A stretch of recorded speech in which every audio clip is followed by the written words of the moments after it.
Beer, a drink made from malted grains, usually barley, has been around since the dawn of agriculture.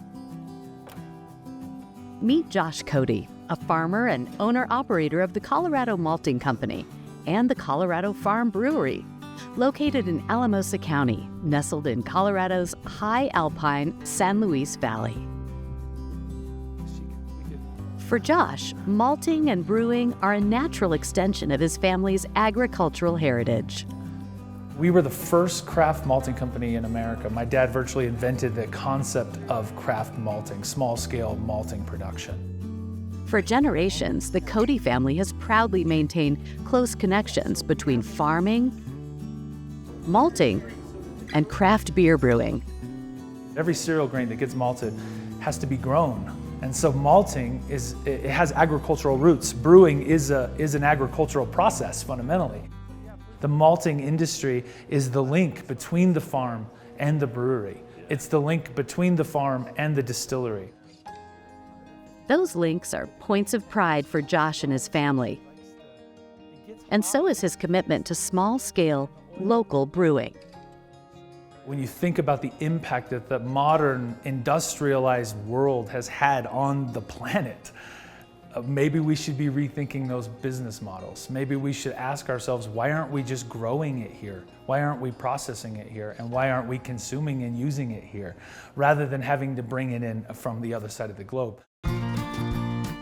We've worked with almost every major brewery in America. We've worked with Anheuser-Busch and Coors, doing small specialty stuff that they can't do in their own facilities.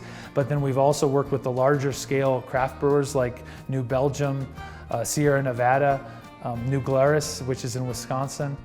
We worked with home brewers directly, and then we worked with the smallest scale brewers usually, because they were interested in trying something new.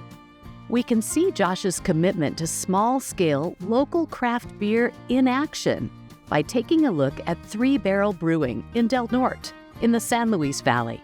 We're an independent craft brewery in Colorado, and we make IPAs, ales, lagers, light and dark, with all local grain.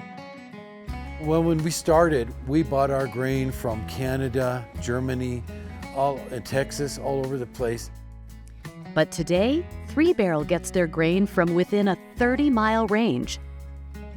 We have Colorado Malting so close by that we can bring their malt as freshly made within days of their finished process and continue to make it into beer by finishing that process.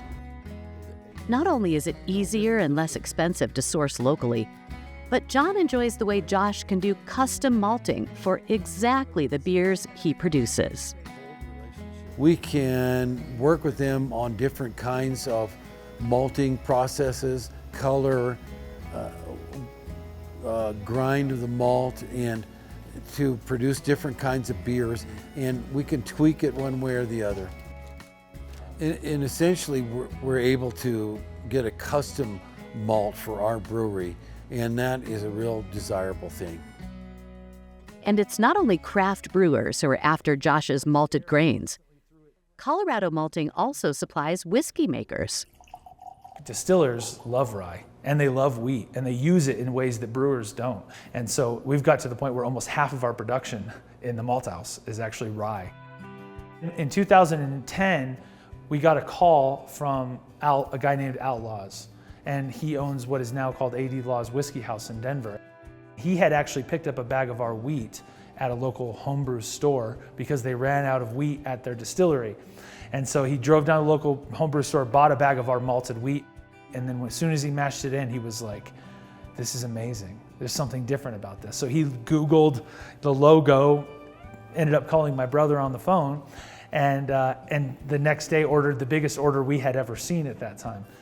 What we learned is that the craft distilling industry is uniquely interested in the terroir of grain, because there's something about the distillation process that really has a way of bringing out the grain flavor, where it comes from, and kind of that dance that happens between the soil health, the climate, the variety of grain, and all of the variables that are at play in the growth of that plant.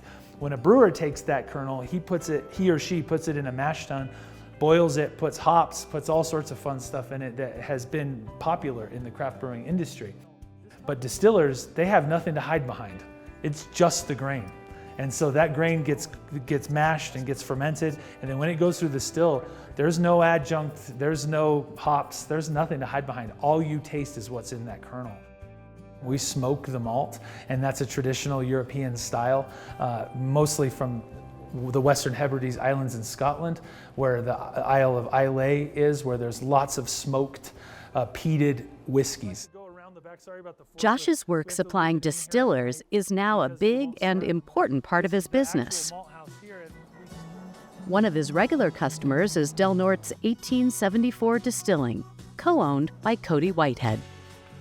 We source all of our grain from them. They grow the grain, they malt the grain, and then they actually bring it over to our local brewery, 3 Barrel Brewing, and we ferment on site, and then we put it directly in our still and make our product. 1874 Distilling is a new company that already has won awards from the Denver International Spirits Tasting for their vodka, gin, and their whiskey made from Colorado Malting's grains. So that was pretty cool. So we were excited about that, and then, like I said, hopefully we'll be releasing our first whiskey that has been aged in barrels starting this fall. With brewers and distillers from the valley and beyond knocking on Josh's door for his malted grains, he also started to build a network of craft malt houses across the country. So in 2008, when we founded, we were the first corporation craft malt in the United States. And by 2009, there were 2 others, Valley Malt in Massachusetts and Riverbend Malting in Asheville, North Carolina, both of which are still operational. And the 3 of us got together and formed something called the Craft Maltsters Guild. It's a body of people, like-minded people, that believe in exactly what I've been talking about, and that's connecting the end user, eventually anyway, to agriculture and letting people know where their food comes from. Now there's over 350 operational craft malt houses in the United States and a couple in Europe. By now, the craft malting industry has really taken off, and Josh has played a key role in helping to make that happen by building relationships with other maltsters, brewers, and distillers. And just as important is the work he does to foster local pride and inspire local community enjoyment. You know, I'm loving my neighbor as myself by giving them beer that tastes good and done right. I'm providing malt to my local breweries and distilleries, but I'm also part of a much bigger story.